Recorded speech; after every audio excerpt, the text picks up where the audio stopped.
اعوذ باللہ من الشیطان الرجیم بسم اللہ الرحمن الرحیم اللہم وفقنا لما تحب وترضى واجعل عاقبت امورنا خیرا ولا تکلنا الى انفسنا طرفت عین ابدا رب ادخلنی مدخل صدق واخرجنی مخرج صدق واجعل لی من لدنک سلطانا نصیرا۔ سورہ مبارکہ بقرہ آیات کریمہ وَاسْتَعِینُوا بِالصَّبْرِ وَالصَّلَاةِ وَإِنَّهَا لَكَبِیرَةٌ إِلَّا عَلَى الْخَاشِعِینَ الَّذِینَ یَظُنُّونَ أَنَّهُم مُّلَاقُو رَبِّهِمْ وَأَنَّهُمْ إِلَیْهِ راجعون۔ استعانت صبر و صلات سے بنی اسرائیل کو یاد دلانے والے احکامات میں سے ایک آخری توصیہ کیا جا رہا ہے، وصیت کی جا رہی ہے، حکم ہے اللہ تبارک و تعالیٰ کا، اور ساتھ یہ بھی فرمایا ہے کہ یہ مرحلہ استعانت صبر و صلات سے یہ دشوار ہے، کٹھن ہے سوائے خاشعین کے، اور خاشعین وہ ہیں جو گمان رکھتے ہیں کہ انہم ملاقو ربہم وانہم الیہ راجعون، جو یہ گمان رکھتے ہیں کہ ان کی ملاقات ان کے رب سے ہونی ہے اور وہ رب سے ملاقات کرنے والے ہیں، اپنے رب سے ملاقات کرنے والے ہیں اور اپنے رب کی جانب لوٹ کر جانے والے ہیں۔ یظنون اشارہ کیا تھا کہ ظن آثار، علائم اور علامتوں کے ذریعے سے کسی شے کے متعلق اندازہ لگانے کو کہتے ہیں، اس کے آثار کے نتیجے میں اس سے باقی ماندہ نشانیوں کے ساتھ وہ چیز جو دیکھنے میں نہ آتی ہو یا دکھائی نہ دے رہی ہو، یا اس وجہ سے کہ قابل رؤیت ہے ہی نہیں اس وجہ سے اسے نہیں دیکھ سکتے، یا اس وجہ سے کہ قابل رؤیت ہے لیکن اس وقت حائل موجود ہے اور اسے دیکھنا ممکن نہیں ہے، جیسے زمین کے نیچے معدنیات ہیں کہ یہ سب اندازوں سے ہی پتہ چلایا جاتا ہے، سطح زمین پر موجود آثار دیکھ کر۔ ان اندازوں کو، تخمینوں کو عربی میں ظن کہا جاتا ہے، اور پھر اسی سے اصطلاح قائم ہوئی ہے علوم میں احتمال راجح، چونکہ آثار و علائم عموماً انسان کو یقین تک نہیں پہنچاتے، آثار و علائم انسان کو ایک احتمال راجح تک پہنچاتے ہیں، اس وجہ سے چونکہ غالباً آثار سے جو اندازے لگائے جاتے ہیں ان کے نتیجے میں حاصل ہونے والا ادراک یقینی نہیں ہوتا، اس وجہ سے ظن کو بمعنی احتمال راجح علوم نے اصطلاح میں مد نظر رکھا ہے اور اصطلاح قائم کی ہے، لیکن قرآن کریم نے اصطلاح علوم سے نہیں لی، احتمال راجح در مقابل یقین نہیں ہے بلکہ مقصود اندازہ ہے، چونکہ اللہ تبارک و تعالیٰ کو انسان نے دیکھا نہیں ہے اور ابھی دنیا میں ہے اور دنیا میں مرحلہ لقاء اللہ پیش نہیں آیا، لیکن اللہ تبارک و تعالیٰ نے دنیا کا جیسے نظام بنایا ہے، انسان کو خلق کیا ہے اور انسان کو نشانیاں دی ہیں اور انسان کی رہنمائی کی ہے، ہدایت کی ہے، اس ہدایت کے نتیجے میں انسان کو یہ اندازہ ہے، اس نے اندازہ لگا لیا ہے، تخمینہ ہے اس کے پاس کہ اس نے اپنے رب سے ملنا ہے، اور اندازہ ضروری نہیں کہ احتمال کی صورت میں ہو، یا احتمال راجح یا احتمال مرجوح یا احتمال مساوی کے طور پر ہو، اندازہ یقینی بھی ہوتا ہے، جیسے بہت ساری چیزیں ہیں، جیسے طبیب ہیں، مریضوں کے احوال دیکھ کر، نشانیاں دیکھ کر اندازہ لگاتے ہیں، چونکہ خود بیماری کو دیکھ نہیں رہے ہوتے، جراثیم کو دیکھ نہیں رہے ہوتے، لیکن قطعی علامتیں ہوتی ہیں اور ان سے اندازہ لگاتے ہیں کہ مریض کو یہ بیماری ہے، اور وہ اندازہ یقینی ہوتا ہے، یقین پر مبتنی ہوتا ہے۔ بس اندازہ دونوں صورتوں میں ہو سکتا ہے کہ اندازہ غیر یقینی بھی ہو سکتا ہے اور اندازہ بے بنیاد بھی ہو سکتا ہے، اور اندازہ یقین کی صورت میں بھی ہو سکتا ہے۔ یہ موقوف ہے اس بات پر کہ جن علائم سے، جن آثار کے ذریعے سے اندازہ لگایا گیا ہے وہ کتنے قابل اعتماد ہیں اور ان سے کیسا انسان کو ادراک حاصل ہوتا ہے۔ الذین یظنون انہم ملاقو ربہم، خاشعین وہ لوگ ہیں جنہیں یہ اندازہ ہے کہ وہ اپنے رب سے ملنے والے ہیں۔ یہ موضوع خود قرآن کریم کے نظام ہدایت کے اندر بنیادی موضوع ہے، لقاء اللہ، ملاقات با رب۔ ہر چند مفسرین کے ہاں یہ موضوع الجھا ہوا ہے، شدید الجھا ہوا ہے۔ اس موضوع کی تبیین یا اس کا تصور بھی بعض کے لیے دشوار ہے، اس لیے بعضوں نے یہاں پر کچھ عبارت یا الفاظ کو مقدر مانا ہے، یعنی یوں فرض کیا انہوں نے کہ ملاقو ربہم کے درمیان ایک چیز ہے جو واضح نہیں کی گئی اور اس سے در حقیقت انسانوں نے ملاقات کرنی ہے، اور وہ رحمت ہے، یعنی ملاقو رحمت ربہم، وہ اپنے رب کی رحمت سے ملنے والے ہیں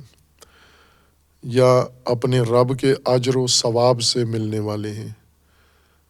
یا اپنے رب کے وعدے سے ملنے والے ہیں۔ اس طرح کے امور کو انہوں نے یہاں پر فرض کیا ہے کہ ملاقو ربہم کے درمیان کوئی تیسری چیز موجود ہے، چونکہ رب کے ساتھ ملاقات ان کے نزدیک، ان مفسرین و علماء کے نزدیک، اس کا کوئی صحیح فرض اور صحیح تصور نہیں ذہن میں آتا، چونکہ انسان ایک جسمانی مخلوق ہے اور رب تعالی، اللہ تبارک و تعالی غیر جسمانی حقیقت ہے، اور ان کے درمیان ملاقات اس طرح سے جسم اور غیر جسم کے درمیان نامعقول ہے۔ اور اس کے علاوہ باقی بہت سارے شبہات کہ اللہ تبارک و تعالیٰ سے انسان کی ملاقات، اگر ہم اللہ تبارک و تعالیٰ کے اوصاف و صفات کو مد نظر رکھیں اور انسان کی خصوصیات کو،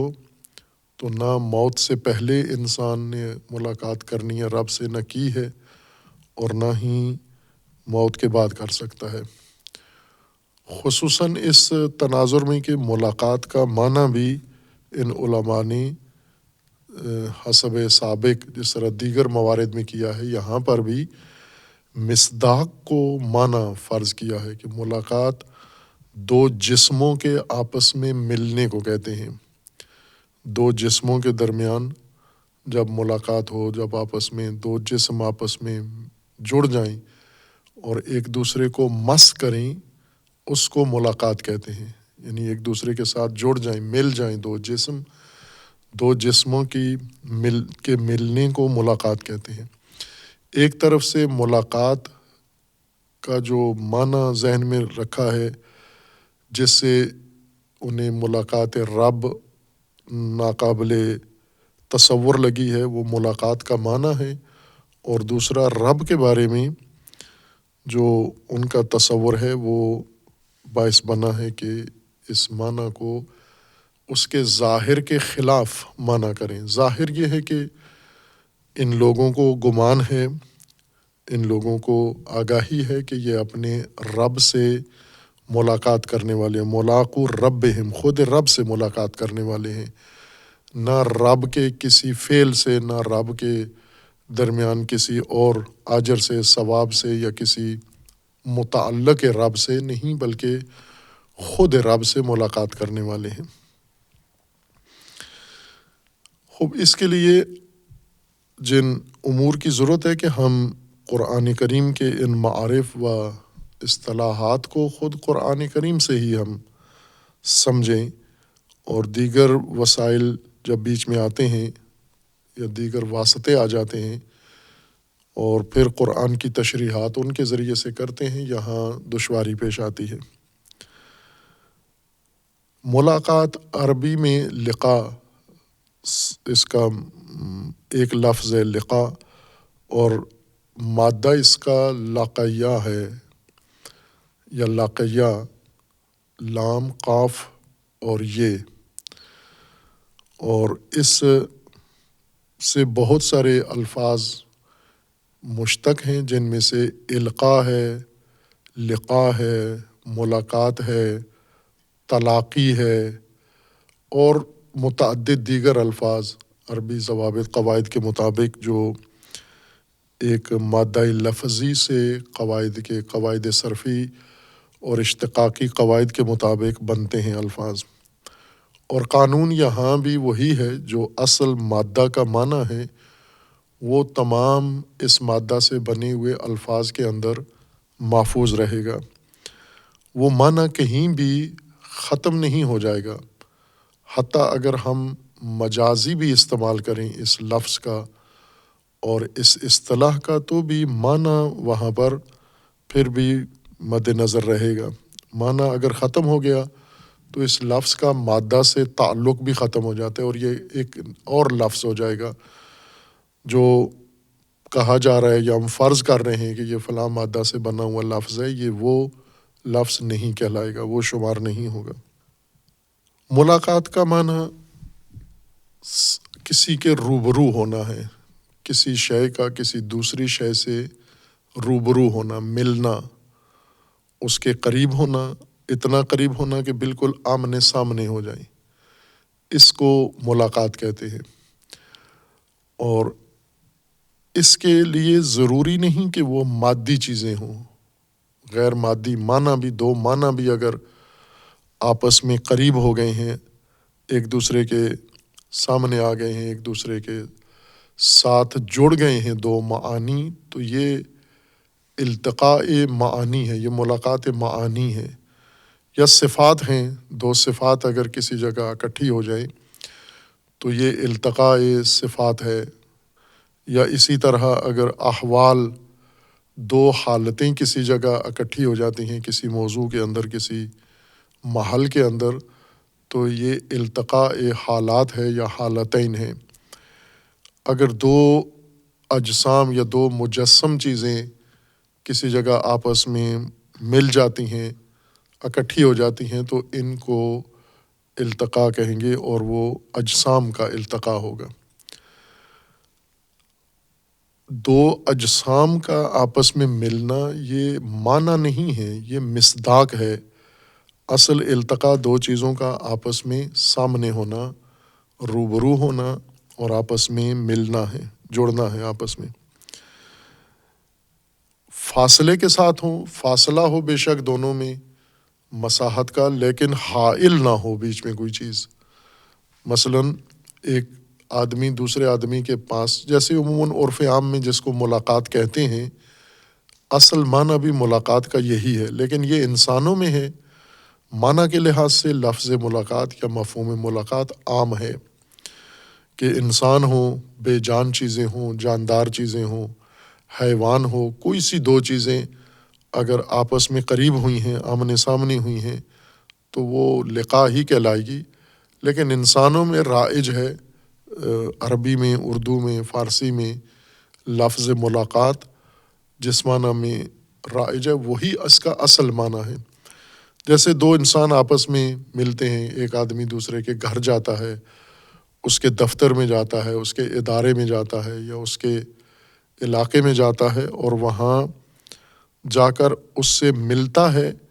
اور اس کو یہی کہتا ہے کہ میری فلاں سے ملاقات ہوئی ہے، آج میری فلاں سے ملاقات طے ہے۔ اس سے مراد یہی ہوتی ہے کہ میں نے اس کو ملنا ہے، اس کے سامنے جانا ہے، اس کے روبرو ہونا ہے، مل کے بیٹھنا بھی ہے، مل کے بات چیت کرنی ہے، وقت گزارنا ہے، اپنے متعلقہ موضوع پہ بات چیت بھی کرنی ہے۔ وہ ملاقات کے لوازمات میں سے ہیں۔ ملاقات یہی آمنے سامنے ہو جانے کو ملاقات کہتے ہیں۔ لہٰذا اگر ایک انسان کسی دیوار کے قریب ہو گیا ہے، دیوار کے سامنے آ گیا ہے، تو یہ التقاء ہو گیا ہے یا ملاقات ہے اس کی، یا درخت کے ساتھ سامنے آ گیا ہے، یا ایک پرندہ ہے یا ایک جانور ہے اس کے قریب انسان ہوا ہے تو بھی یہ ملاقات ہے، یا پرندہ اگر درخت کے قریب ہوا ہے تو یہ بھی ملاقات ہی کہلاتا ہے۔ مفہوم ملاقات اس پر صدق کرتا ہے۔ اور اسی طرح معانی، معارف، احوال، اوصاف، وہ بھی اگر الگ الگ تشخص رکھنے والے ہوں اور کسی وجہ سے وہ آپس میں مل جائیں، قریب ہو جائیں، روبرو اور آمنے سامنے ہو جائیں، اس کو ملاقات کہتے ہیں۔ جیسا اہل لغت نے لکھا ہے کہ ملاقات کا معنی ہے مقابلہ و مصادفت۔ مقابلہ یعنی تقابل، آمنے سامنے ہونا، ایک دوسرے کے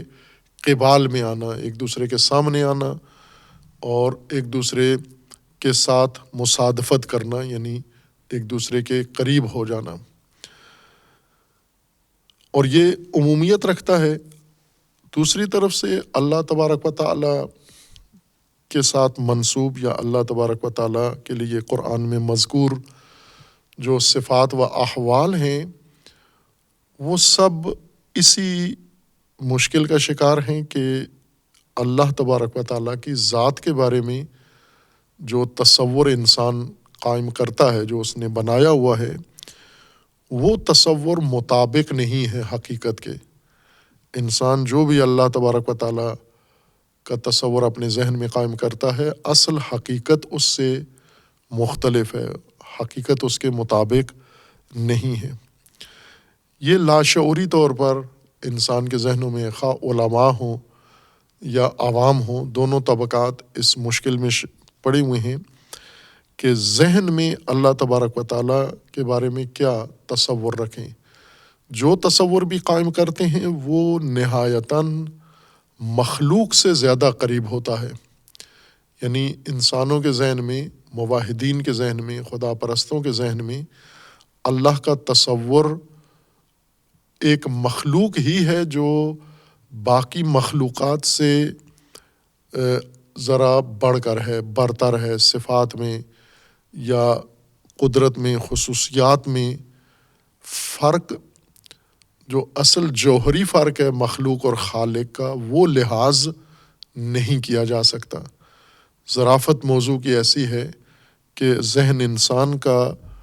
نہایتاً جو بھی تصور کرتا ہے وہ مخلوق کے قریب قریب ہی تصور قائم کر لیتا ہے، جبکہ جو صفات اللہ تبارک و تعالیٰ کی قرآن کریم میں ہیں، اور پھر وہ صفات جو خصوصاً اہل البیت علیہم السلام کے کلام توحیدی نورانی میں موجود ہیں، اور اسی طرح جو صفات خصوصاً امیر المومنین علیہ الصلاۃ والسلام نے بیان فرمائی ہیں، وہ صفات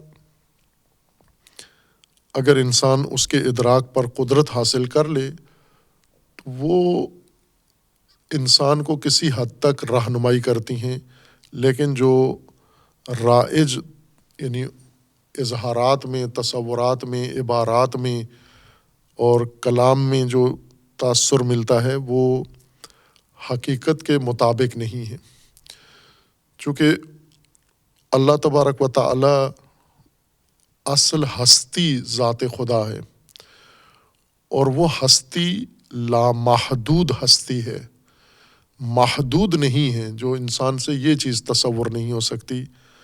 لامحدود کہہ کے پھر بھی محدود کر دیتا ہے، جیسا امیر المومنین علیہ الصلاۃ والسلام نے خطبہ نہج البلاغہ میں پہلے خطبہ میں فرمایا ہے کہ جب اللہ تبارک و تعالیٰ کو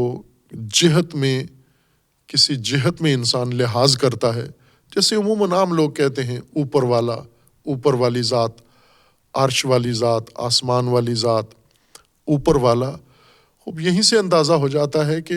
جس حقیقت کو اللہ مانا ہوا ہے یا جو اللہ جس حقیقت کا نام ہے اس کا تصور بھی صحیح نہیں کر سکتے، چونکہ اوپر تو ایک جہت ہے، اور اوپر وہ جہت ہے جو باقی جہات کے مقابلے میں ہے۔ جیسے جو چیز اوپر ہے وہ نیچے نہیں ہے، چونکہ نیچے بھی ایک جہت ہے، اوپر بھی ایک جہت ہے، آگے بھی ایک جہت ہے، پیچھے بھی ایک جہت ہے، دائیں بھی ایک جہت ہے، بائیں بھی ایک جہت ہے۔ یہ جہات ہیں مغرب، مشرق، شمال، جنوب اور فوق و تحت۔ اللہ تبارک و تعالیٰ کو ان جہات میں سے جس جہت میں بھی آپ لحاظ کریں گے تو دوسری جہات خالی ماننی پڑیں گی، چونکہ مخلوقات ایسے ہی ہیں، ایک اوپر اگر ہوں تو نیچے نہیں ہیں، نیچے اگر ہوں تو اوپر نہیں ہیں، شمال میں اگر ہوں تو جنوب میں نہیں ہیں، جنوب میں لحاظ کریں شمال میں نہیں ہیں، مشرق میں لحاظ کریں مغرب میں نہیں ہیں، مغرب میں لحاظ کریں مشرق میں نہیں ہیں۔ اللہ تبارک و تعالیٰ کو جہات سے بالاتر انسان نے ادراک کرنا ہے، سمجھنا ہے، اور چونکہ ہمارا ادراک ہر چند ہم تعقل کرتے ہیں، تفکر کرتے ہیں، لیکن ہمارا ادراک عقلانی بھی متاثر ہے ادراک حسی سے، یعنی انسان کے نزدیک جو غالب اکثر ادراک ہے، غالبی ادراک، یعنی جو انسان اکثر انجام دیتا ہے، بلکہ کہیں تقریباً تمام ادراک انسان کا اگر ہم کہیں حس میں منحصر ہے تو یہ مبالغہ نہیں ہے۔ یعنی انسان دیکھتا ہے، جن چیزوں کو دیکھتا ہے وہ اجسام ہیں، باکیفیت اجسام ہیں، یعنی جن کے اوپر کیفیات ہیں، الوان ہیں اور کیفیات ان پر طاری ہیں، ان اجسام کو انسان دیکھتا ہے۔ لہٰذا حقائق کی موجودگی کا اس کے ذہن میں یہ تصور ہے کہ جو کچھ مجھے نظر آتا ہے یہ موجودات ہیں، لیکن جو نظر نہیں آتا یہ موجود نہیں ہے۔ اسی طرح حواس دیگر ہیں جن کی مدد سے انسان کیفیات کو ادراک کرتا ہے، اور انسان کے ارتکاز میں یعنی شعور میں یہ بات بیٹھی ہوئی ہے ادراک میں، انسان میں، کہ حواس کے ذریعے جو چیزیں انسان درک کرتا ہے یہ حقائق ہیں، یہ موجود ہیں، اور حواس کے ذریعے جو چیزیں درک کرتے ہیں ان کی خصوصیات انسان کے ذہن میں راسخ ہیں۔ لہٰذا جب عقل حکم کرتی ہے یا جب وحی میں اللہ کے کلام میں کسی حقیقت کی موجودیت کا اس کو اشارہ ملتا ہے، عبارت ملتی ہے، تو فوراً اس کو اپنے ذہن میں پہلے سے بنے ہوئے ذہنی قالب میں ڈالتا ہے اور اسی طرح اس کو فرض کر لیتا ہے۔ ذہنی قالب ہمارا حسی بنا ہوا ہے، محسوسات کے لیے بنا ہوا ہے، چونکہ انسان جب پیدا ہوتا ہے اور آہستہ آہستہ اس کے ادراک حسی بڑھتا جاتا ہے تدریجاً، جوں بڑا ہوتا ہے یہ حواس انسان کے ان کا ادراک کا دائرہ پھیلتا جاتا ہے، یہ زیادہ محسوسات کو ادراک کرتے ہیں، اور اس ادراک حسی میں انسان کے ذہن میں ایک ادراکی قالب گویا بن جاتا ہے، ناخواستہ طور پر بن جاتا ہے، انسان کے احساس میں بھی نہیں ہوتا کہ حقائق سارے محسوسات ہی کی صورت میں ہیں، محسوسات کی طرز پر ہیں، محسوسات کی شکل میں سارے حقائق موجود ہیں۔ لہٰذا جب انسان اللہ تبارک و تعالیٰ کی ذات کو درک کرتا ہے نصوص دینیہ میں، قرآن میں یا عقلی دلیلوں سے، تو یہ سارا ادراک، یہ مواد سارا اس قالب میں جو ذہن میں پہلے سے بنا ہوا ہے اس کے اندر منتقل ہوتا رہتا ہے، اور ذہن اس کو پھر حسی کیفیت میں ادراک بنا لیتا ہے، ڈھال دیتا ہے اس کو، اور حسی چیزیں مشخص ہیں کہ ان کے اندر سب سے پہلی جو خصوصیت ہے وہ محدودیت ہے، یعنی ایک حجم ہے، ان کا طول ہے، عرض ہے اور وزن ہے، شکل ہے، رنگ ہے، کیفیت ہے، یہ حسیات کا لازمہ ہے۔ یہ جو ہی اللہ تبارک و تعالیٰ کی ذات کا انسان ادراک کرتا ہے تو فوراً اس کے ذہن میں یہ محسوس قالب بن کر اور اللہ کا تصور بھی اسی قالب میں منتقل ہو جاتا ہے۔ اس کے نتیجے میں ایک محدود ہستی کو صفات بڑھا کر، طاقت بڑھا کر، قدرت و علم بڑھا کر ہم اسے کہہ دیتے ہیں یہ اللہ کی ذات ہے۔ ذہن کے تحت خانے میں یہی چیز بیٹھی ہوتی ہے۔ عموماً اگر ہم عبارتیں تحلیل کریں مسائل توحید کو جہاں انسانوں نے بیان کیے ہیں یا تفاسیر کو، ان عبارتوں کی تہ میں ہمیں یہی مخلوق نظر آتی ہے۔ اس لیے ضروری ہے کہ عقلی طور پر ادراک اللہ تبارک و تعالیٰ کی ذات کا ادراک اس وقت انسان کرے یا اس وقت انسان کے لیے ممکن ہے جب انسان معقولات میں بھی کوئی تبحر رکھتا ہو۔ علوم عقلیہ نے انسان کے ذہن کو معقولات کو تصور کرنے کے قابل بنا دیا ہو۔ محسوسات میں مانوس ذہن، محسوسات کا عادی ذہن اور محسوسات میں گرفتار ذہن اگر اس کو کسی وقت معقول چیز پیش کی جائے تو وہ خودکار طریقے سے اس کو محسوس شکل دے دیتا ہے۔ چونکہ انسان کے اندر حس بھی ہے، حواس بھی ہیں، ادراکی صلاحیت اور عقل بھی ہے۔ عقل کی پہچان یہ ہے، عقل کی خاصیت یہ ہے، عقل اور حس میں بنیادی فرق یہ ہے کہ محسوسات اشیاء کو ان کے محسوس صفات سمیت لحاظ کرتے ہیں۔ اگر کوئی شے خصوصیات حسی سے عاری ہو جائے، مثلاً کوئی چیز رنگ سے خالی ہو جائے، رنگ نہ ہو اس کے اندر، تو حس اس کو دیکھنے پر قادر نہیں ہے۔ اگر کوئی چیز حجم نہ ہو، اس کا طول و عرض اور ارتفاع نہ ہو، اس کا حس اس کو دیکھنے پر قادر نہیں ہے۔ لیکن عقل میں یہ قدرت ہے، بلکہ عقل جب بھی کسی چیز کو تعقل کرتی ہے تو اس کی خصوصیات حسی سے اس کو خالی کر دیتی ہے، اس کو مجرد کر کے، اور اس کے اصل حقیقت و ہستی کو ادراک کرتی ہے۔ اور معقولات میں جو علم انسان کے ذہن کو اس قابل بناتا ہے معقولات کے ادراک کے لیے، الہیات کے ادراک کے لیے، اللہ تبارک و تعالیٰ کی ذات اور اللہ تبارک و تعالیٰ کے صفات اور اللہ تبارک و تعالیٰ کے افعال کے ادراک کے لیے جو علم انسان کو قابل بناتا ہے ایک ورزش کے طور پر،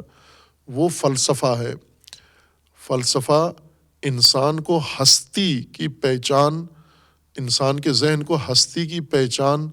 کا طریقہ سکھاتا ہے یا اس کو مانوس کر دیتا ہے، ہستی شناسی کراتا ہے۔ جبکہ باقی علوم ہستی نہیں بلکہ موجودات جو مختلف سانچوں میں، مختلف حجم میں، مختلف کیفیات میں، مختلف خصوصیات میں، مختلف صفات میں بنے ہوئے ہیں، باقی علوم ان خصوصیات کی نشاندہی کرتے ہیں۔ ان کی ہستی کو کوئی علم بھی باس نہیں کرتا یا تشخیص نہیں دے سکتا یا اس کی ہستی کی تشریح نہیں کر سکتا، یہ الگ علم ہے۔ اور عقل کا کام ہی یہی ہے کہ ایسے حقائق کو بھی درک کرنا جو بالکل مادی یا حسی خصوصیات سے خالی ہیں، عاری ہیں۔ اللہ تبارک و تعالیٰ کی ذات کا ادراک کرنے کے لیے، یعنی لامحدود ہستی، اللہ کی ذات اصل ہستی ہے، اصل وجود اللہ کی ذات ہے، لیکن یہ ہستی جہاں مختلف شکلیں اس کی بن جاتی ہیں، جیسے زمین ہے، آسمان ہے، ستارے ہیں، کہکشانیں ہیں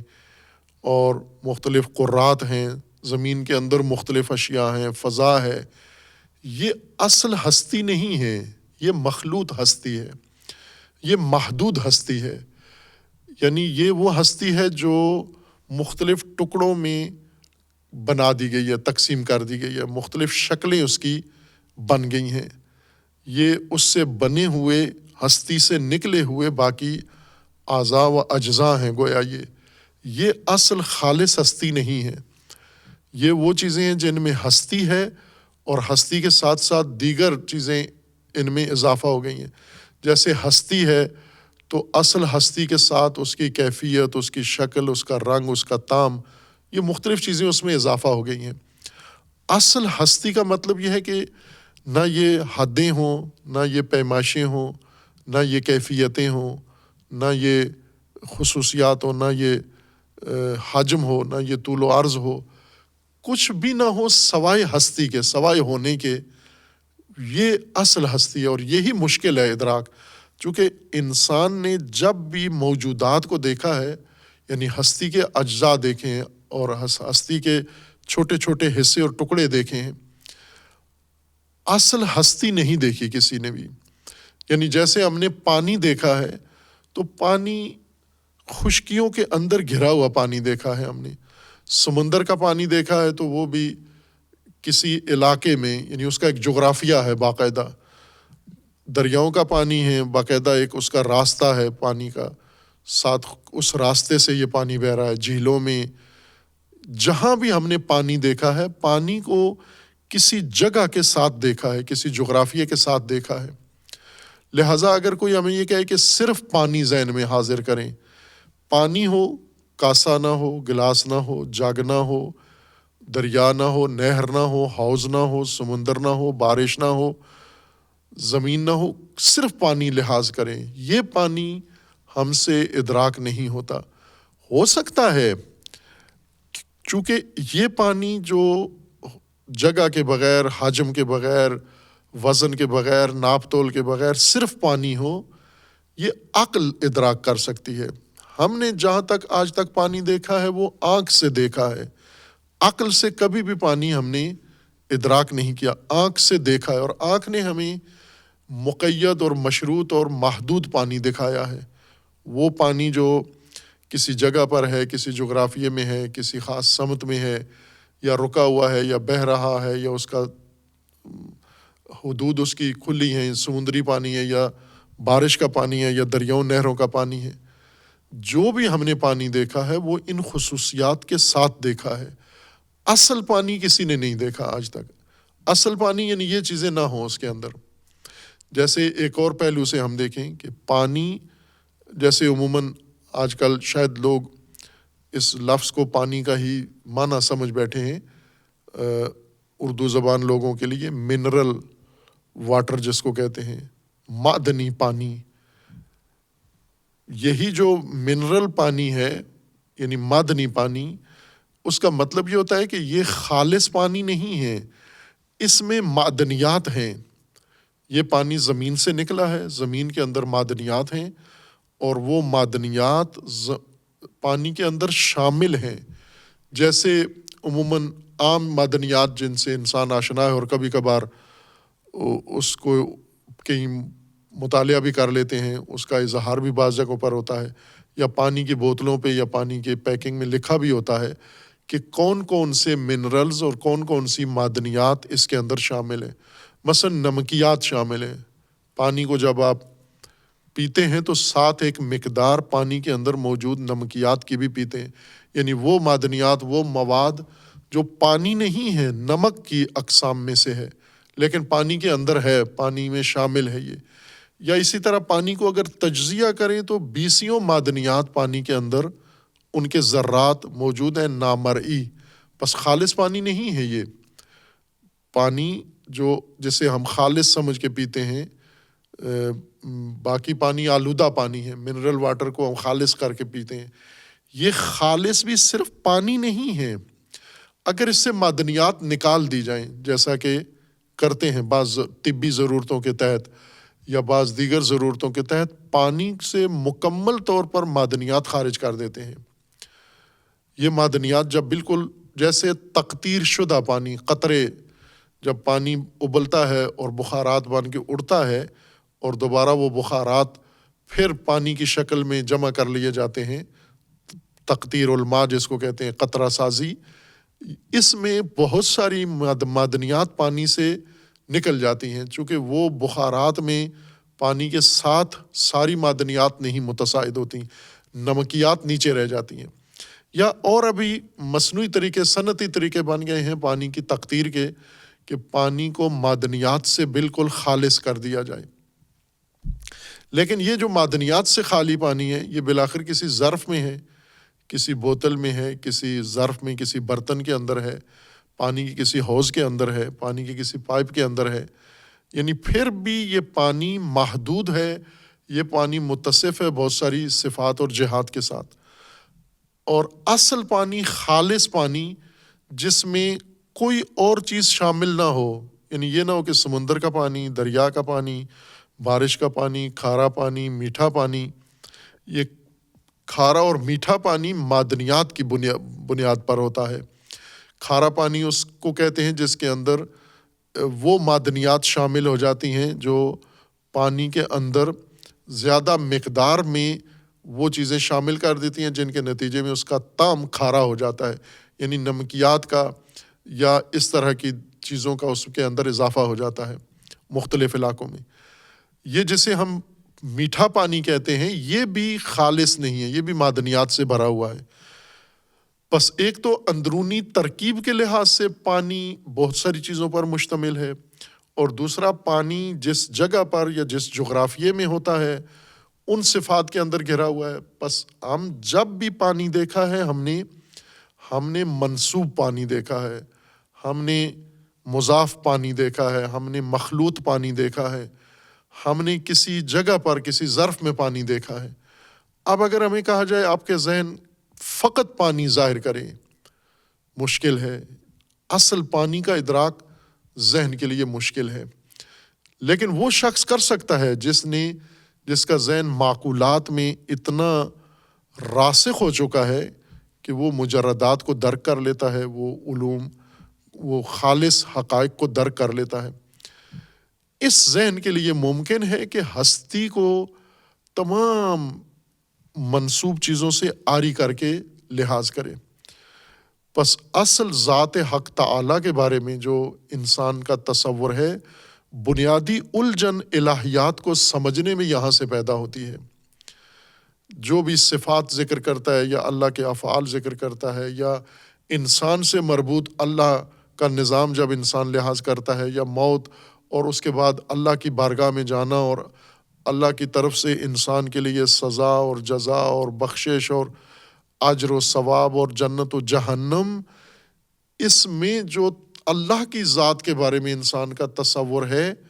وہ بنیادی الجھن پیدا کرتا ہے۔ اگر وہ حل ہو جائے انسان سے، باقی معارف سمجھنا بہت آسان ہے۔ بنیادی الجھن یہاں سے انسان کے ذہن میں آتی ہے۔ جیسے ہم مختلف ادیان و مذاہب میں دیکھتے ہیں کہ انہوں نے اللہ تبارک و تعالیٰ کے نام پر مجسمے بنائے ہوئے ہیں، بت بنائے ہوئے ہیں۔ خوب یہ جسمانی یا پتھر کے بت ہیں، مورتیاں ہیں۔ اسی طرح کی مورتیاں انسانوں کے ذہن میں ہیں۔ وہ جو بت پرست نہیں ہیں، یعنی مندروں کے بت نہیں بنائے ہوئے، اللہ کے تجسم نہیں دیا ہوا، ذہن ایک مندر ہے ان کا، بالکل ہو بہو یہی مورتیاں بنا کے ذہن میں اللہ کے نام پر رکھی ہوئی ہیں۔ تو فرق نہیں پڑتا کہ انسان کے ذہن سے باہر انسان ایک مجسم بت بنائے، پتھر کا یا مٹی کا یا ریت کا یا سیمنٹ کا یا کنکریٹ کا بت بنائے اور اسے اللہ کا نام دے دے، یا کسی اور صنعت، کسی اور دھات کا، یا پھر انسان ذہن میں تصورات کے ذریعے سے یہ بت بنا لے، وہ بھی مورتی ہی ہے۔ اس لیے اہل البیت علیہ السلام سے جو تعلیمات ہم تک پہنچی ہیں ان میں یہ فرمایا گیا ہے، خصوصاً حضرت امام محمد باقر علیہ الصلاۃ والسلام سے مروی روایت ہے کہ آپ اللہ تبارک و تعالیٰ کے متعلق جو کچھ ذہن میں سوچتے ہو، تصور کرتے ہو، تصویر جو کچھ بناتے ہو، کل ما میزتموہ بأوہامکم بأدق معانیہا، جو بھی تم دقتیں کر کے اور ظرافتوں کے ذریعے سے اللہ تبارک و تعالیٰ کے متعلق جو بھی ذہن میں تصور بناتے ہو، فہو مخلوق لکم مثلکم، وہ تمہاری طرح کی مخلوق ہی ہے، اور تمہاری مخلوق ہے، تم اس کی مخلوق نہیں ہو جو ذہن میں تم نے تصور بنایا ہے۔ جس طرح کسی نے مورتی بنا کے مندر میں رکھ دی ہے اور پھر اس کو کہا یہ خدا ہے، تو یہ تو خدا ہے وہ ہے جو تم نے بنایا ہے، جبکہ خدا وہ ہے جس نے آپ کو بنایا ہے، آپ کا خالق ہے، اس کے خالق تو آپ ہو،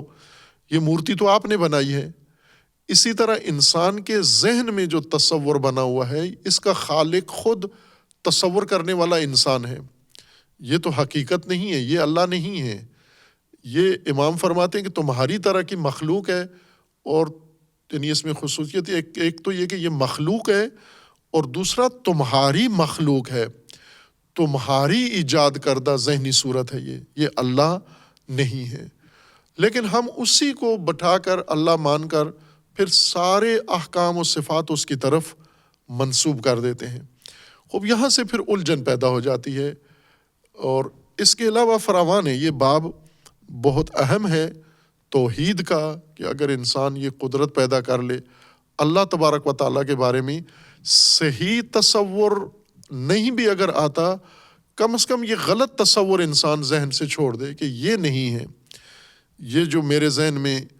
تصویریں بنی ہوئی ہیں یہ نہیں ہے اللہ کا تصور، اللہ کی ذات یہ نہیں ہے جو میں نے سوچا ہوا ہے۔ جیسا قرآن کریم میں اللہ تبارک و تعالیٰ نے متعدد مقامات پر فرمایا کہ سبحان اللہ عما یصفون، اللہ منزہ ہے،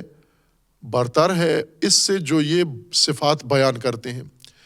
جو یہ توصیف کرتے ہیں اللہ کی، اللہ اس سے منزہ ہے۔ سبحان اللہ عما یصفون،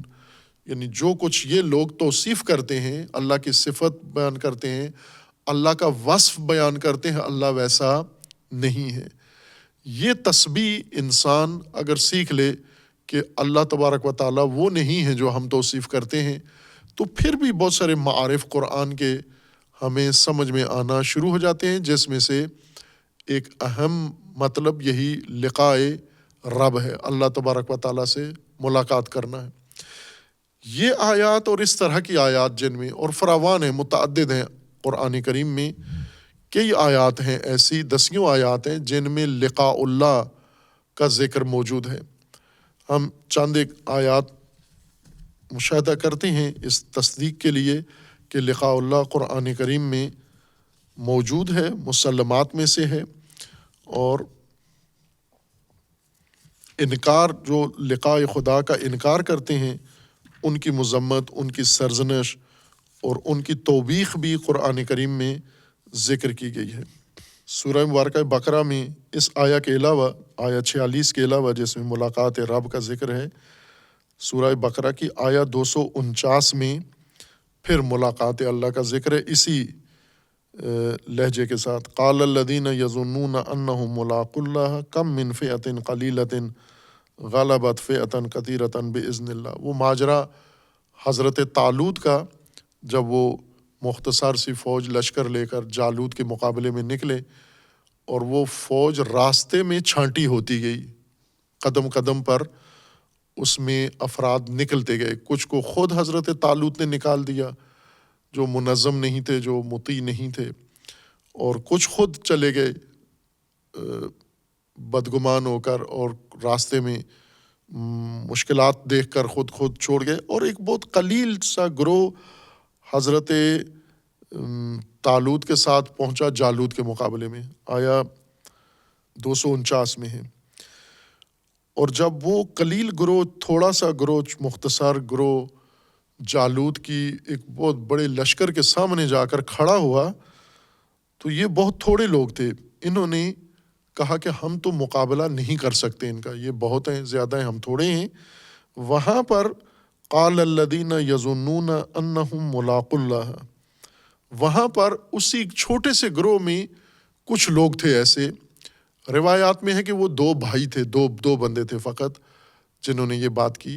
لیکن قرآن میں جمع کا صیغہ استعمال ہوا ہے۔ قال الذین یظنون، اس گروہ میں ہی کچھ لوگ ایسے تھے جو یہ گمان رکھتے تھے کہ انہم ملاقو اللہ، کہ وہ رب کو ملاقات کرنے والے ہیں، ان کی ملاقات ہوگی رب سے۔ انہوں نے کہا کم من فئۃ قلیلۃ غلبت فئۃ کثیرۃ باذن اللہ، انہوں نے اللہ کا یہ قانون ان کو سنایا کہ بہت سارے چھوٹے گروہ، ضعیف گروہ بڑے کثیر گروہ پر کامیاب ہو گئے، اور پھر باقی لشکر میں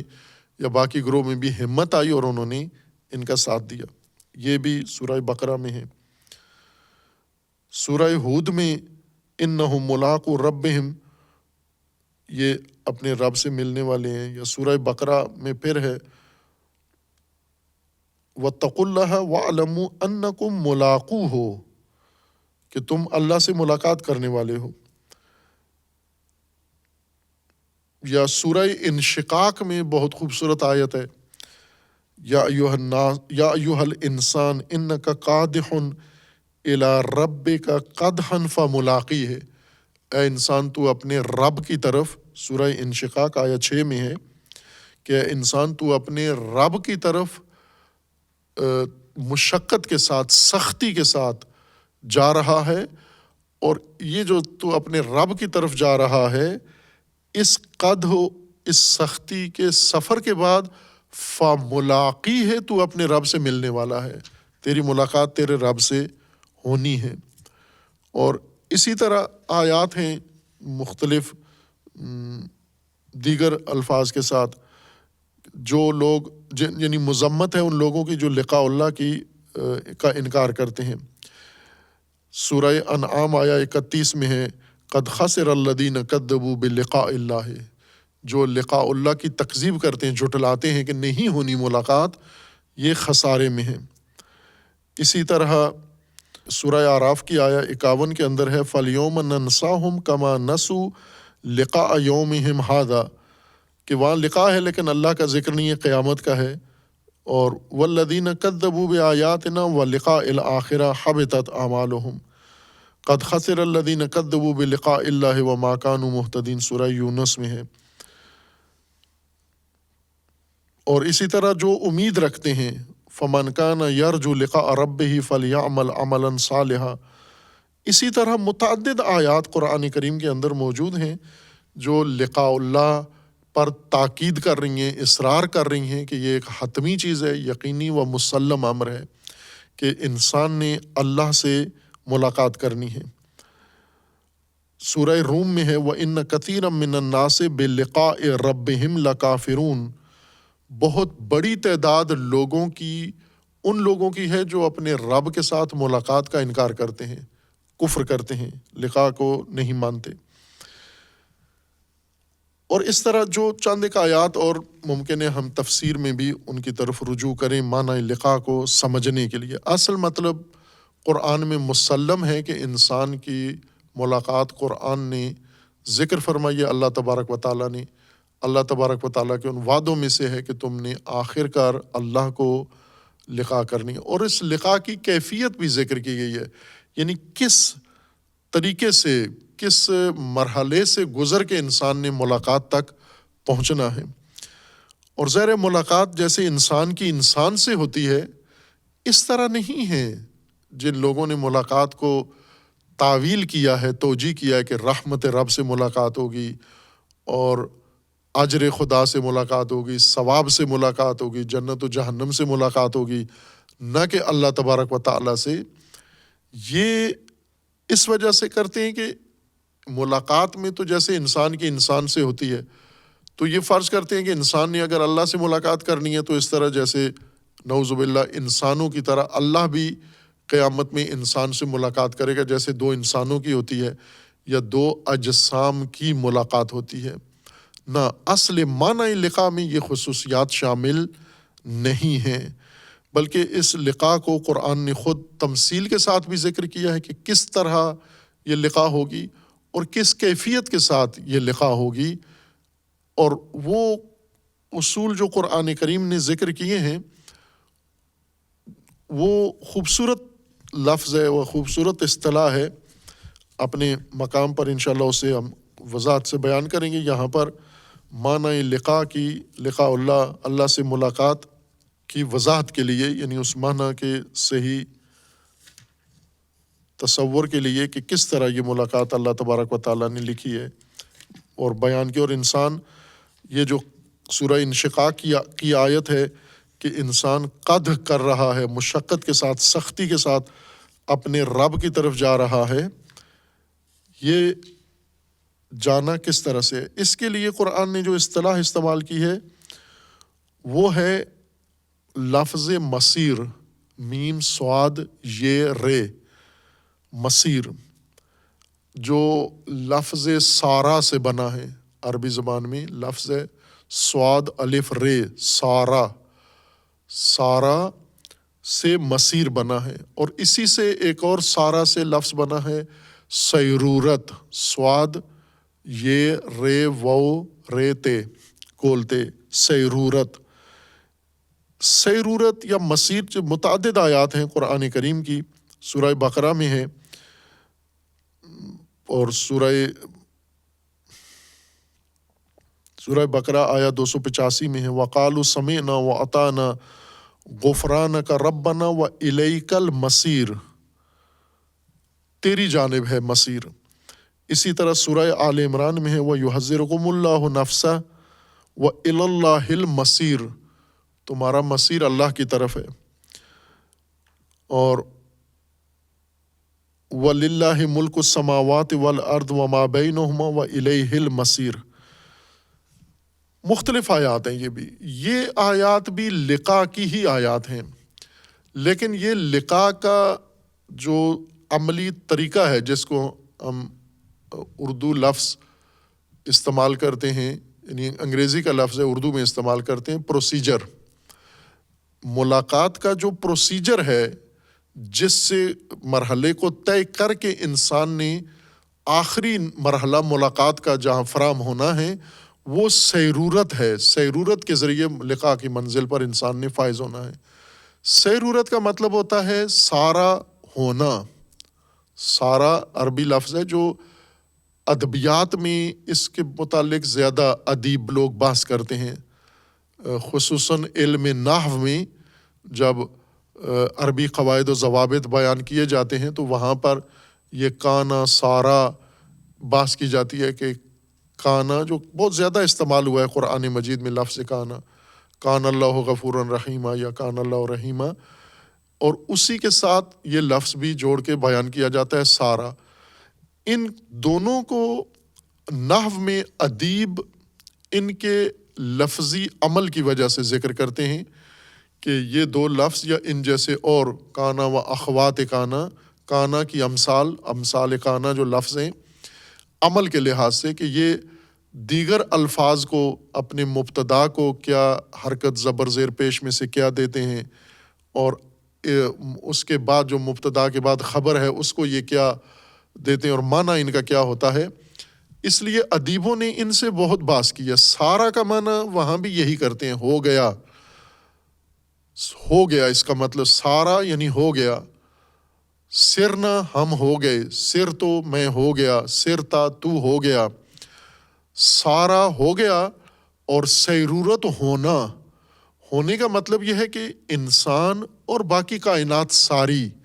یہ اللہ کی جانب اس کا مسیر ہے، یعنی سیرورت ہے، اس کی سیرورت، اس کا ہونا یہ اللہ کی طرف ہو رہا ہے، یعنی یہ کائنات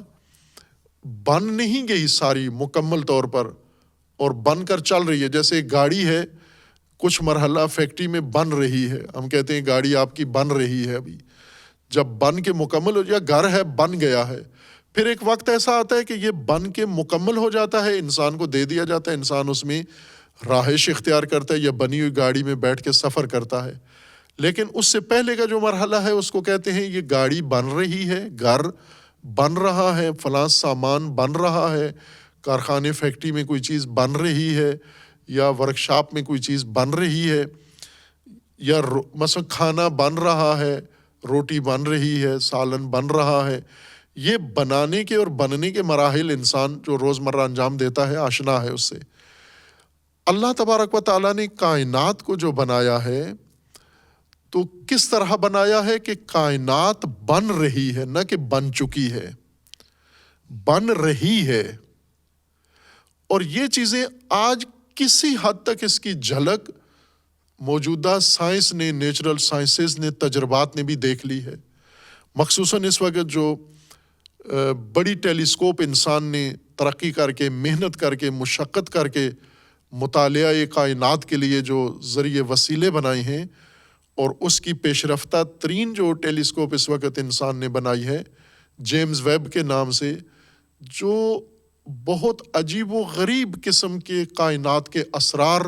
تصویری شکل میں انسان کو دکھا رہی ہے۔ ہر روز اس کی کئی تصاویر حیرتناک آتی ہیں۔ اب ظاہر ہے وہ جس محکمے کے پاس ہے، ناسا یا دیگر کے پاس، وہ ہر چیز اس کی پبلک نہیں کرتے، اس میں سے بہت گئی گزری چیز جو ان کے اسرار میں شمار نہ ہوتی ہے اس کو نشر کرتے ہیں، ورنہ اس کے بہت سارے اسرار جو ہیں وہ کسی کو نہیں بتاتے، اپنے پاس محفوظ کر رہے ہیں۔ اور وہ ستارے بنتے ہوئے دکھا رہی ہے وہ ٹیلیسکوپ، کائنات دور ترین اربوں کھربوں نوری سال دور وہ دکھا رہی ہے کہ وہاں پر ستارے بن رہے ہیں اور کہکشانیں بن رہی ہیں اور کائنات بن رہی ہے۔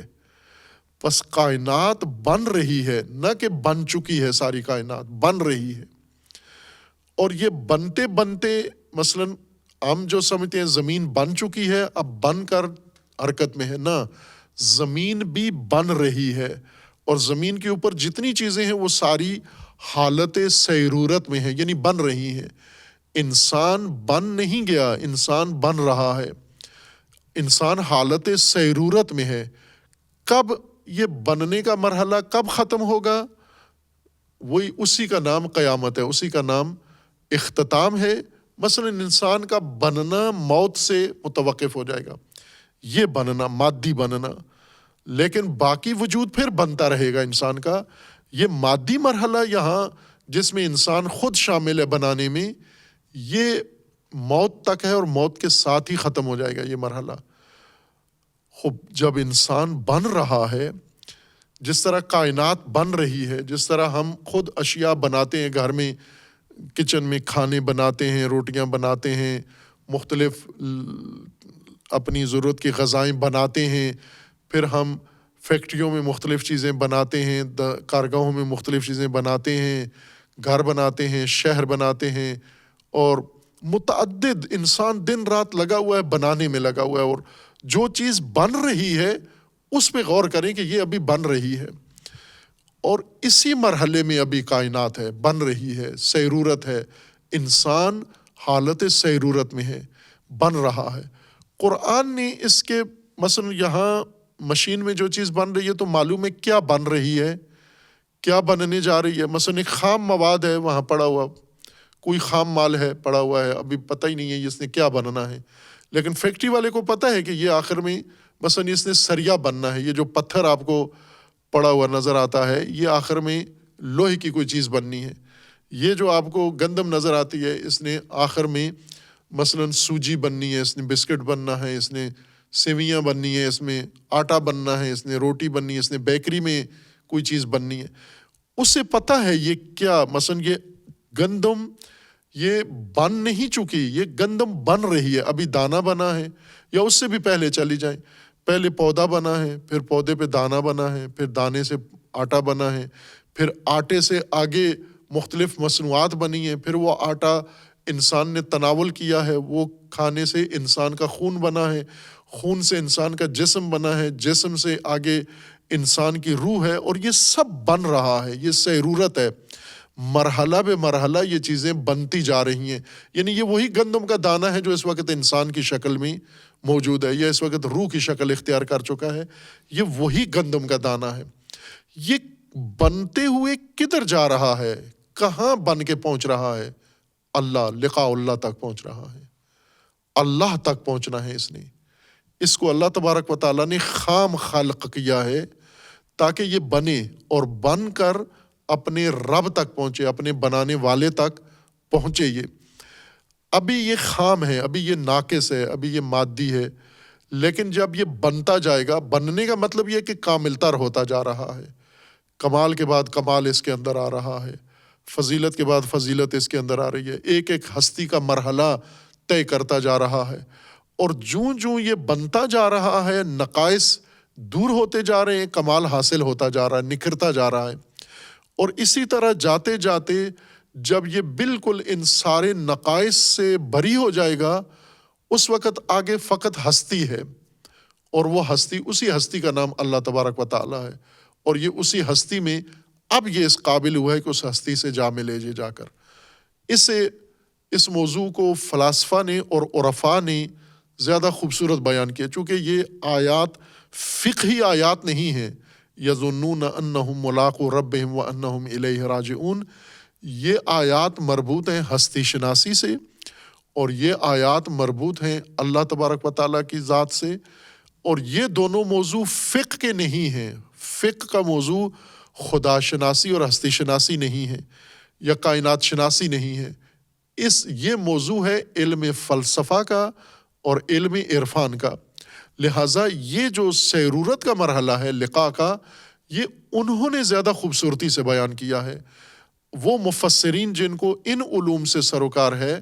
انہوں نے لقاء کی زیادہ خوبصورت اور اچھی تشریح کی ہے، جو قرآن کریم نے جس کی بنیاد ذکر کی ہے اور بالکل علمی اصولوں کے مطابق ہے، جس طرح سے کہ آج سائنس بھی اس کی گواہی دے رہی ہے کہ یہ کائنات ساری حالت سیرورت میں ہے، یہ بن رہی ہے، نہ کہ بن چکی ہے۔ یہ جو بن رہی ہے، یہ جو بن کے ٹوٹ رہی ہے، یہ بھی بننے کی حالت میں ہے، جو بنتی ہے پھر ٹوٹتی ہے۔ جیسے ستارے، یہی جیمز ویب جو ٹیلیسکوپ بنائی ہے انسان نے، معجزاتی کام کر رہی ہے، یعنی علمی معجزہ، نہ کہ وہ نبوت کا معجزہ، علمی معجزہ کر رہی ہے۔ وہ یہ کہ یہ ستاروں کو، قرات کو، یعنی سورج اور سورج سے بڑے ستارے ٹوٹتے ہوئے بھی دکھاتی ہے۔ یہ قرات بہت سارے ٹوٹ بھی رہے ہیں، کہکشانیں ٹوٹ بھی رہی ہیں اور ٹوٹ کے پھر بن رہی ہیں۔ مثلا بڑی کہکشان ٹوٹتی ہے، چھوٹی کہکشانیں بن رہی ہیں، ان چھوٹی کہکشانوں کے اندر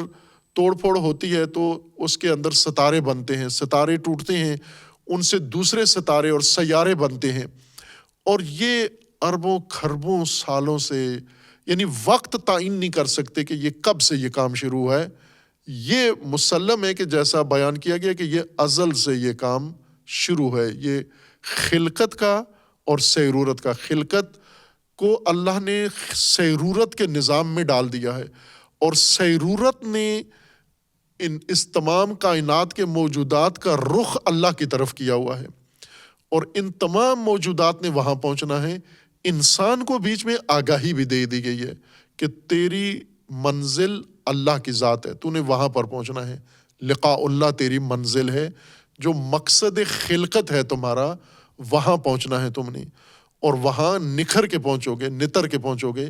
جب تک ناخالص ہو اسی بٹھی میں گھومتے رہو گے۔ جیسے ہم کارخانوں میں دیکھتے ہیں کہ کارخانوں میں خام مال ڈالتے ہیں، اس بٹھی میں یا اس برنر کے اندر ڈالتے ہیں، اس میں سے کچھ چیزیں پک کے خوبصورتی سے بن کے باہر آ جاتی ہیں، کچھ چیزیں اسی میں اس کے ملاوٹ کے عمل میں یا اس کے گردش کے عمل میں خراب ہو جاتی ہیں۔ جو خراب ہو جاتی ہیں انہیں دوبارہ پگھلا کے پھر بھٹی میں ڈال دیا جاتا ہے اور پھر انہیں نئے سرے سے بنایا جاتا ہے۔ یہی کام اس کائنات کے اندر ہو رہا ہے۔ جو نتر کے نکھر کے آگے جاتا ہے اس کو آگے بھیج دیتے ہیں، جو نہیں ہوتا اس کو دوبارہ بھٹی میں ڈال دیتے ہیں۔ جب تک وہ اس نقطے تک نہیں پہنچے گا، یہیں پہ اس کا یہ عمل، تلخیص کا عمل اور تخلیص کا عمل، خالص بنانے کا عمل یہیں پر جاری رہے گا۔ جو یہ خالص ہوتا جائے گا یہ آگے بڑھتا جائے گا۔ پس لقاء ایک عنوان ہے جس کی کیفیت بھی قرآن کریم نے ذکر کی ہے، اور اس کیفیت کی تشریح علوم عقلیہ نے کی ہے، اور آج اس کیفیت کی تشریح سائنس بھی کر رہی ہے۔ اور یہ ان سمجھے موضوعات میں سے ہے جو شک و شبہ سے بالا ہے۔ وہ لوگ البتہ اس میں مردد ہیں کہ جو ادبیات کے علاوہ یا فقہ کے علاوہ کسی علم پر عبور نہیں رکھتے، ان کے لیے لقاء اللہ تصور کرنا دشوار بنا ہوا ہے، اور انہوں نے دوسروں کو بھی الجھایا ہوا ہے۔ ورنہ قرآن کی صراحت ہے کہ خاشعین کون ہیں؟ خاشعین وہ ہیں جنہیں یہ پتہ ہے، جنہوں نے اندازہ لگا لیا ہے کہ ہم تو لقاء اللہ کی طرف جا رہے ہیں، ہم تو ملاقات رب کی طرف جا رہے ہیں۔ یہ خاشعین ہیں، ان کی زندگی میں فرق آ گیا ہے۔ انہوں نے اپنی زندگی سے تکبر، اکڑ، غرور سب ختم کر کے، انہوں نے عاجزی، انکساری اختیار کر کے، یعنی اپنے آپ کو نظام الہی کے حوالے کر دیا ہے۔ خاشع وہ جھکا ہوا، بجھا ہوا آدمی جس نے اپنے آپ کو اللہ کے نظام کے حوالے کر دیا ہے۔ اس کے لیے کوئی چیز الہی نظام میں دشوار نہیں ہے، دین میں دشوار نہیں ہے، نہ استعانت دشوار ہے، نہ صبر دشوار ہے، نہ صلاۃ دشوار ہے، نہ کوئی اور مرحلہ اس کے لیے دشوار ہے۔ کیوں کہ یہ خاشع ہے۔ خاشع ہونے کی وجہ سے اس کے لیے معاملہ حل ہے، لیکن دوسروں کے لیے حل شدہ نہیں ہے۔ اسی لقاء کو اگلے جملے میں زیادہ وضاحت اسی کی کر دی گئی ہے. اگلا جملہ اس کا تفسیری جملہ ہے، نہ کہ الگ مطلب بیان ہو رہا ہے. وَأَنَّهُمْ إِلَيْهِ رَاجِعُونَ، ان خاشعین کو یہ بھی پتہ ہے کہ یہ اللہ کی طرف لوٹ کر جا رہے ہیں. لقاء یہاں سے آگے کا سفر ہے، راجع ہونا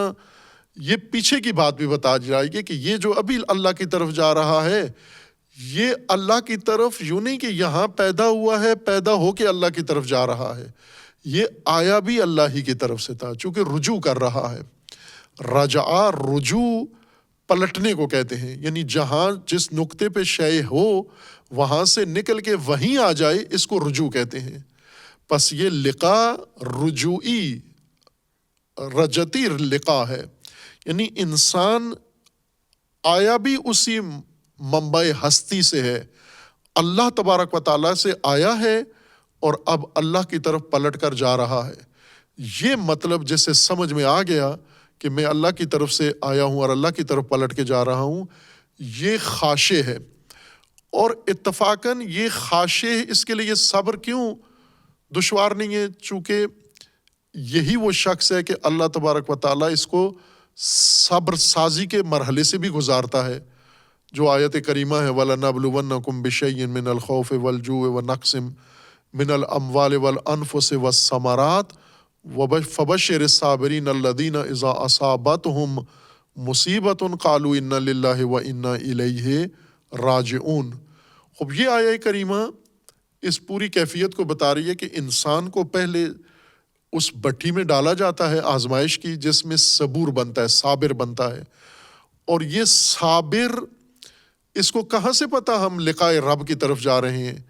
اور کیوں اس نے ان مصیبتوں پہ یعنی بھوک پہ صبر کیا، موت پہ صبر کیا، استقامت دکھائی، پائیداری دکھائی، اور خوف پہ اس نے صبر کیا، اولاد پہ اس نے صبر کیا، مالی نقصان پہ اس نے صبر کیا. یہ ہر موقع پہ صابر کیوں ہے؟ یہ اس لیے کہ یہ جانتا ہے کہ یہ اللہ سے ملاقات کرنے والا ہے اور یہ اللہ کی طرف جا رہا ہے، اس لیے یہ صابر کہتے ہیں انا للہ و انا الیہ راجعون. ہم اللہ کی طرف سے ہیں، اللہ کی طرف جا رہے ہیں. رجوع کا مطلب یعنی آئے بھی وہیں سے تھے، جہاں لوٹ کے جا رہے ہیں، جہاں لقاء کرنے جا رہے ہیں، ملاقات، آئے بھی وہیں سے تھے. بس رجوع لقاء کی تفسیر کر رہی ہے، نہ کہ نیا مطلب بیان کا کیا جا رہا ہے. خاشعین وہ ہیں الذین یظنون انہم ملاقو ربہم وانہم الیہ راجعون. باقی بات میں صلی اللہ علیہ محمد.